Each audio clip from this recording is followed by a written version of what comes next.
আমাকে গ্রেপ্তার করে সংসদ ভবনের একটা, তখন ওটা প্রায় পরিত্যক্ত অবস্থায় ছিল, সেখানে আমাকে নিয়ে আসে।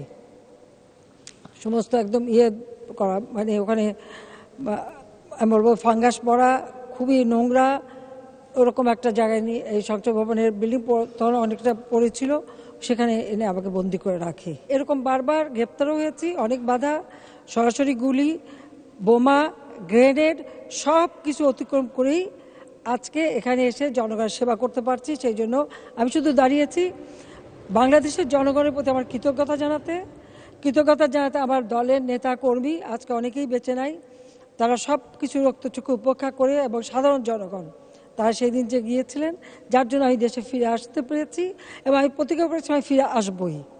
তো আমি সেভাবে আসছি। 17ই মে ওইভাবে এসেছিলাম প্রায় 6 বছর পর, আর 7ই মে এসেছিলাম 2007 সালে।